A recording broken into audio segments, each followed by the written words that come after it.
Assalamualaikum warahmatullahi wabarakatuh. Balik lagi di channel aku Purnama. Oke. Jadi di video kita kali ini mau ngebahas tentang almarhumah ibu kami, ya Bi ya. Jadi sebenarnya meninggalnya itu sudah ya nggak lama sih, maksudnya sudah beberapa bulan ya Bi ya. Yang pertama nih, biar nggak ada yang komen netizennya kok di videoin atau enggak, kenapa baru di videoin. Nah, yang pertama, kenapa kita nggak dari kemarin-kemarin ngevideoinnya itu karena masih bener-bener masa duka. oh iya, masa berduka. Jadi takutnya itu nggak kuat gitu nyeritainnya.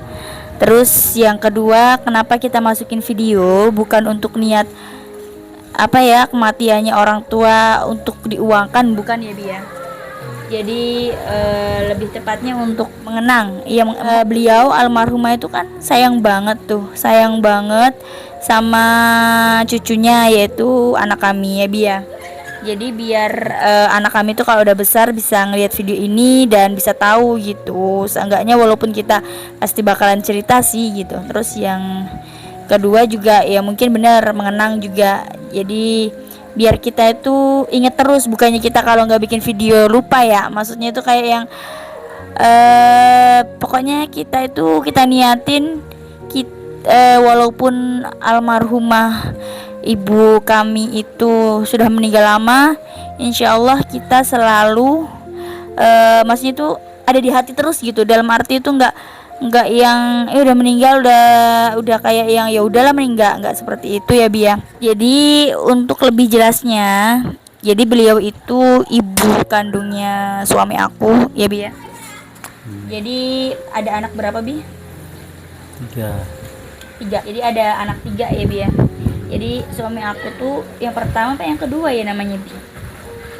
Kembar gitu. Jadi suami aku yang kedua. Nah yang terakhir itu yang ketiga. Nah jadi untuk pertama, jadi yang ketiga kenapa kami bikin video ya untuk teman-teman juga gitu. Jadi kalau misalkan mungkin ya ada orang tua kalian yang jadi TKW di luar negeri, apalagi udah lama gitu ya. Terus ini tuh untuk pengalaman juga. Jadi sebaiknya sih jangan lama-lama ya, walaupun umur nggak ada yang tahu ya Bi ya. Maksudnya itu walaupun nggak lama juga bisa aja kayak kita nggak tahu umur kita besok tuh seperti apa ya Bi ya. Dan kita itu juga nggak tahu kita tuh meninggalnya seperti apa, di mana, dengan keadaan seperti apa gitu. Tapi seenggaknya kita sudah prepare, insya Allah ya, sudah prepare gitu. Jadi oke, lanjut cerita yang pertama. Jadi beliau itu sosok ibu yang luar biasa bagi kami. Jadi beliau itu ibu mertua aku. Nah ini waktu itu sempet aku bukan janji ya, maksudnya insya Allah ya, sempet aku bilang insya Allah bakalan bikin video dengan beliau gitu kalau sudah ke Indonesia. Tapi ternyata qadarullah, rencana Allah, semuanya sudah tertata pada tempatnya masing-masing gitu. Kita manusia hanya bisa berencana gitu. Jadi sosok ibu mertuaku itu sosok ibu seperti apa Bi kalau untuk Abi? Jadi ibu sosok seperti apa Maira itu atau ibu kita? Ibu yang tangguh, Masya Allah. Terus? yang selalu memperdulikan anaknya meskipun tidak memperdulikan dirinya sendiri. Ya kurang lebihnya ya seperti itulah. Kalau beliau bagiku sosok ibu mertua yang sebentar. Ya aku niatnya ki apa jenenge niatin kayak video nih Kak. Jadi guys, aku niatnya buat video lama dari yang maksudnya itu nunggu berdukanya rada hilang dikit biar nggak mewek, tapi ini kenapa udah haru ya. Oke, jadi sosok beliau itu nggak tergantikan sih, maksudnya itu bagiku beliau itu ibu mertua yang masya Allah.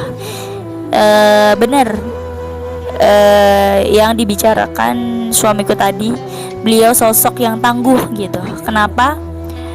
Karena beliau kerja di Malaysia itu rela meninggalkan anak-anaknya demi anak-anaknya bisa sekolah. Beliau itu rela kerja ya karena keadaan. Jadi karena keadaan ya. Terus misalkan kalian ada yang tanya kenapa kok enggak orang tua kok nggak dirawat aja, kenapa harus disuruh ke Malaysia sampai berpuluh-puluh tahun. Kita bener-bener pingin banget ya Bia ngerawat ya, maksudnya tuh udah berulang kali ya Bia, udah berkali-kali ya Bia. Itu kalau beliau mau itu tuh kita pingin banget gitu, maksudnya tuh ngerawat, terus apa namanya itu tinggal bareng dengan beliau gitu. Jadi kalau untuk yang pertama tadi jadi tujuannya beliau tuh, beliau pernah cerita ke aku, katanya biar berjuang gitu loh untuk anak-anaknya bisa sekolah dan bisa sama dengan teman-teman lainnya. Dan alhamdulillah pendidikannya anak-anaknya kayak suamiku, kembarannya walaupun gak sarjana, karena mereka memang gak mau sarjana ya Bia. Kalau untuk ibu mertua sih memang maunya sampai kuliah gitu ya Bia. Tapi memang suamiku dan kembarannya nggak mau. Nah gitu tadi, jadi itu jadi terakhir kali tinggal bareng dengan ibu mertua itu kelas berapa Bi? Terakhir bareng sama Maira SD kelas 3. Kelas 3 SD. Ya Allah, kelas 3 SD. Jadi bener-bener tinggal bareng itu pas kelas 3 SD ya Bia. Terus kalau adiknya suamiku yang terakhir itu ditinggal dari umur 2 tahun ya Bia. Dari umur 2 tahun gitu, dititipin di Tegal. Kalau suami aku di tempat lahirnya di Tegal Limau Banyuwangi. Nah, jadi beliau pulangnya itu satu tahun sekali, enggak ya Bia? Jadi itu enggak setahun sekali pulangnya. Jadi pulangnya itu bisa 3 tahun sekali ya Bia. Berapa tahun sekali Bi? Ya pas waktu masih susah ya bertahun-tahun. Oh iya yang kemarin tuh karena 2 tahun sekali, setahun sekali itu sudah sudah nemuin kerjaan yang enak gitu. Jadi beliau tuh kerja di Malaysia tuh kerja di depot. Nah depot kedai kopi ya Bia, kedai kopi. Jadi kita masuk ke cerita meninggalnya beliau. Nah sebelumnya kami berdua minta tolong kepada semua subscriber aku untuk ikhlas doanya untuk beliau. Semoga beliau diampuni dosa-dosanya, dimaafkan segala dosa-dosanya, ditempatkan di tempat yang paling nyaman dan indah di alam barzahnya. Amin. Dan semoga alam kuburnya dijadikan taman-taman surga. Amin. Dan diterima amal solihnya. Jadi waktu itu awal mulanya itu sakit ya Bia. Awal mulanya ibu mertuaku itu sakit. Pertamanya itu berawal dari pulang malam kerjanya ya Bia. Jadi awal mulanya itu beliau tadinya kerja dari pagi, pulangnya sore ya Bia. Nah terus waktu itu ada acara di bosnya ya Bia, ada acara di bosnya, jadi bisa nggak bisa pulangnya malam, jam 10 malam. Nah pas pulang malam itu beliau itu sempat curhat ke kita ya Bia. Jadi bilang tuh capek gitu, nggak enak badan. Akhirnya jadilah besoknya qadarullah sakit.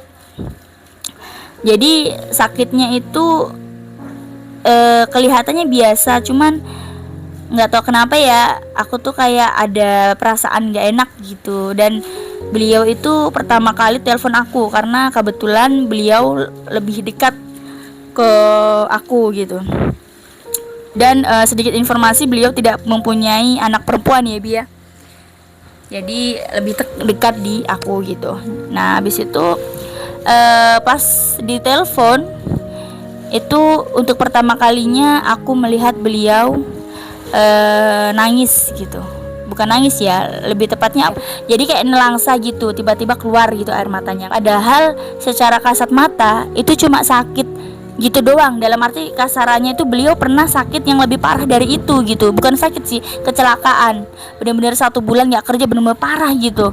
Itu aja beliau nggak nangis gitu. Dan itu hanya nggak enak badan tuh udah nangis. Entah itu wallahu a'lam ya, entah itu beliau sudah firasat atau seperti apa, wallahu a'lam, aku juga nggak tahu. Cuman yang jelas aku sebagai anak sudah feeling gitu loh, maksudnya udah bukan feeling meninggal gitu enggak ya, jadi feeling kok aneh gitu. Nah jadi aku pun ikut nangis pada saat itu. Lalu aku langsung konfir ke suamiku gitu. Terus suamiku bilang ya udahlah didoain aja, mungkin memang ini momennya jadi nangis kayak gitu. Nah akhirnya singkat cerita dari situ sakit berapa hari Bi itu? Kalau nggak salah 3 hari. Beliau nggak kerja itu 3 hari, tapi masih bisa dihubungin. Tapi nggak ini sih, memang nggak mau dihubungin gitu loh. Apa mungkin takut nyusahin gitu ya. Dan beliau tuh paling nggak mau nyusahin orang gitu, apalagi anak gitu. Padahal kita sih anaknya juga nggak ngerasa disusahin ya, maksudnya itu kita sayang banget dengan beliau gitu. Terus akhirnya kenapa beliau hanya mau ngangkat teleponku gitu ya, hanya mau ngangkat telepon dari kita karena beliau tuh sayang dengan cucunya itu, anak kami gitu. Jadi aku pakai senjatanya anakku gitu, ingin telepon makweknya ya, jadi panggilannya Naila, anak kami tuh makwek. Nah baru beliau mau ngangkat telepon kami gitu. Yang lainnya sih saudara-saudaranya semua tuh nggak diangkat gitu teleponnya. Akhirnya tiba-tiba pas sudah 3 hari tiba-tiba subuh ya Bi ya, subuh itu telepon gitu, langsung teleponan gitu. Cuma aku kaget gitu loh, kok aku kayak langsung gitu marah gitu, kok udah kerja gitu, padahal kan masih kayak pucet gitu loh. Terus beliau bilang enggak apa-apa, udah kuat, cuma memang nggak begitu ngomong gitu. Nah waktu subuh telepon itu suamiku tuh kayak sudah feeling juga di situ ya Bi ya. Kenapa tuh Bi feeling? Pucet gitu apa ya? Jadi suamiku sempat kayak bukan marah ya, kayak yang kaget, takut ibunya kenapa-napa. Jadi kok udah kerja kayak gitu-gitu sih ya. Jadi wajar lah ya anak bingung gitu ya, maksudnya takut ibunya kenapa-napa. Nah terus habis itu kerja sehari itu ya Bi ya. Nah kerja sehari itu besoknya langsung ini di kamar, nggak mau keluar gitu. Nah ini menurut cerita temennya sih ya, karena sudah nggak bisa dihubungi, sudah nggak bisa ditelepon. Menurut temennya itu katanya itu 3 hari itu nggak nggak keluar kamar, nggak minum, nggak makan ya, jadi nggak ada suaranya gitu. Dan kami pun nelpon juga nggak diangkat dengan beliau gitu. Terus abis itu tiba-tiba pas di 3 hari beliau itu keluar kamar, dan temennya itu langsung shock karena pucet banget dan badannya tuh biru-biru. Yang mana Bi? Yang biru-biru badannya Bi? Tangan sama apanya Bi katanya Bi? Ya jadi di tangannya tuh biru-biru gitu. Jadi temennya tuh kaget gitu. Mungkin maksudnya beliau itu nggak mau ngerepotin temennya gitu, karena mungkin beliau sudah tahu kalau beliau itu kena corona gitu kan. Nah jadi sedikit info, bahwa ibu mertuaku alias ibu kami itu meninggal, divonis dinyatakan karena kena corona. Ya, jadi salahnya ibu mertuaku pas lagi sakit itu beliau vaksin. Alasannya itu sangat klise gitu loh bagi kami. Dan beliau saking kenapa? Beliau itu sangat menjaga perasaannya orang lain, apalagi dengan orang yang pernah berjasa dengan beliau. Sangat berhati-hati. Beliau paling masya Allah kalau disuruh jaga perasaannya orang, dan apalagi kalau disuruh balas budi, masya Allah nomor satu. Beliau tuh dibaikin sedikit, beliau ini balasnya banyak. Dijahatin orang, beliau sabar gitu loh. Itu istimewanya ibu mertuaku. Nah, jadi itu katanya tuh gini, ditanya itu waktu itu pas malam-malam tuh masih bisa dihubungin sebelum 3 hari itu ya Bi ya. Itu telepon pas malam-malamnya tuh bisa dihubungin karena ya itu Naila minta telepon. Nah, jadi mau diangkat. Beliau tuh dengan pedenya ngomongnya kayak gini, Mae habis suntik vaksin. Nah, jadi otomatis kayak yang suamiku tuh kayak langsung ini dong, maksudnya kayak yang speechless gitu gak sih kan ya. Jadi langsung marah, lu kok vaksin gini kan begini. Jadi pikirannya suamiku tuh takut gitu loh. Terus ya itu sih yang sangat disesalkan gitu. Maksudnya ibu mertuaku bilang, kok malah dia, kan beliau tuh sangat sensitif gitu hatinya. Jadi walaupun sedikit kita ngomong rada ini, beliau tuh kayak nelangsa gitu, kok anakku kok marah kayak gitu, padahal niatnya kita nggak ada, kayak kita takut gitu. Akhirnya terusan pikiranku udah campur aduk. Dari situ dari vaksin kondisi beliau benar-benar menurun sampai akhirnya mengunci kamar 3 hari. Ya, mengunci diri ya Bia, mengunci diri di kamar 3 hari yaitu. Jadi awal mulanya gara-gara vaksin. Yang kami sesalkan itu dengan pihak vaksinasi di Malaysia sih ya Bia. Masalahnya ya mohon maaf ya kalau ini ada yang nonton di pihak Malaysia, bukan kita menyalahkan ini ya pihak medis Malaysia ya Bia. Cuma yang sangat disayangkan gitu, sangat disayangkan banget itu ibu mertuaku alias ibu kami itu kan keadaan sakit dan demam gak sih Bi? Demam ya? Demam gak? Demam demam juga gitu loh. Kenapa gitu loh? Kenapa bisa divaksinasi gitu kan? Ya kita memang bukan pihak medis ya Bi ya, maksudnya kita awam tentang itu gitu loh. Tapi kalau maaf sekali kalau di Indonesia itu benar-benar diperhatikan tekanan darah itu, terus cek suhu itu benar-benar diperhatikan. Dan kalau misalkan kita itu darahnya naik atau enggak, suhunya jangankan panas banget 37 aja sudah nggak bisa gitu loh ikut vaksinasi nih. Tapi sekali lagi kita nggak tahu ya itu tadinya itu seperti apa, kita nggak tahu. Cuma ya itu tadi, kita sangat menyayangkan gitu loh, kok bisa lolos gitu. Itu sih itu yang pertama sih. Yang kedua nanti ada lagi nih. Nah, jadi minta tolong deh gitu ya sama pihak medis di Malaysia, apalagi untuk TKW, tenaga kerja wanita yang di Indonesia, dari Indonesia, kalau lagi vaksinasi ataupun apapun itu diperhatikan lagi gitu ya. Jadi karena suntik vaksin tuh bahaya banget kalau misalkan lagi sakit. Tapi kalau misalkan lagi sehat, insya Allah nggak apa-apa ya gitu. Itu terus langsung dari situ pas di hari apa Bi? Itu Bi Jumat bukan Bi? Nah, pas di hari Jumat itu beliau sore, kalau menurut info sih jam 4 sampai jam 4 atau jam 5 sore. Nah, itu nanti